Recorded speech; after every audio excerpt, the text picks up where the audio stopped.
What up, guys? Adrian here. This Brute Shoot, we're going to talk about the boos that we heard at the CrossFit Games. So as a team, clearly we did what we set out to do. We won the Affiliate Cup. It was amazing. Afterwards, I made a post. The post was talking about the boos that I heard when we were announced that we were the Affiliate Cup champions. Now, some people tried to reach out and be like, I think those were brutes, like a chant in our favor. No one all weekend had chanted brutes in our favor, so I find it hard to believe that that's where those cheers came from. In fact, I'm 99.9% sure that they were boos. Some people then reached out and asked, did that hurt my feelings, or was it something that I felt like was a negative reflection upon the community, or even maybe CrossFit Mayhem fans? And I definitely quickly responded, absolutely not.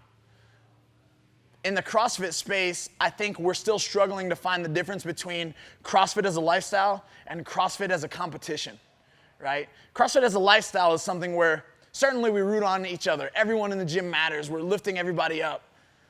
There's no money on the line. We're doing it for our welfare and our lifestyle and trying to improve the quality of the lives of the athletes, of the coaches, of everyone involved within a community. At the CrossFit Games, we're trying to pursue human dominance, right? Like, I'm trying to prove that my fitness level, or in this instance, my team's fitness level, is superior to the other 40 or the other 39 teams that show up at the CrossFit Games.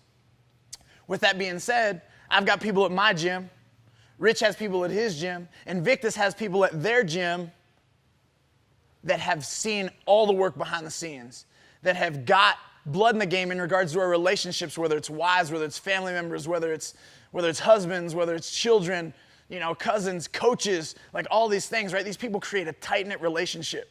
They know me personally. They know us personally as athletes. And when they see us suffering out there on the floor, they're rooting in our favor to encourage us, to inspire us, and also, don't forget this, a little bit to antagonize the other teams, right? Like, they want us to come out victors, and they're going to try to influence that however they can. So in the same token, why wouldn't they, in some instances, root against another team, right? I know that out there what you're thinking right now is like, well, that's just not what CrossFit stands for. Well, on a competitive stage, it is absolutely what it stands for. You are there to watch someone that you want to win take the title. And what are they doing that for? The title of the fittest on earth, sure, but also it's for money, right? Think about the NFL, for example. Think about the NBA. You hear fans yell the most obnoxious and obscene things at these guys. And what is the difference in what they're pursuing versus what we're pursuing? Is it okay in certain sport entities and not okay at the level of the CrossFit Games because of the community aspect, right? Clearly things need to be approached with taste. But there is nothing disrespectful about some jeers and some boos and maybe even a couple signs that antagonize some of the athletes on the floor. Me personally speaking, from a competitor, or competitive background, I grew up playing basketball and football competitively and coming even into the CrossFit space from an arena football background. Like, I love that aspect of sport. Like, one, it fires me up to see the passion that these people care about for their own team and the emotions involved when they might not have the success that they hoped for or anticipated. And then also, as the antagonist or as the bad guy on the floor, like when you get those boos, it is almost further affirmation that what you're doing is the right thing, right? If I'm doing something so well, if I've done something to turn the tables on something that is commonly expected so much that it brings out an emotion of people that they outwardly need to boo the success that my team's having or that I'm having as an individual, it only spurs me along that much more.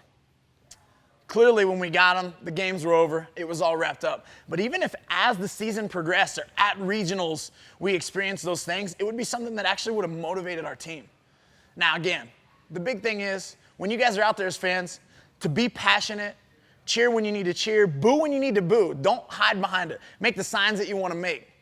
But by all means, keep it tasteful, right? Keep the personal banter and the things that might hurt feelings like off to the side. But if it's just you supporting your team and it's you rooting against another team in a tasteful way, like, bring that to the table. I think it's just all about the birth in the sport. Eventually, I don't know, maybe we could create something with Dave and talk to a couple announcers and we could all enter like we're about to do a WWE wrestling match, right? Like we get our own song, you hear the boos, people come out with the water spewing from their mouths. That's a bit of a joke, but you get the idea, right?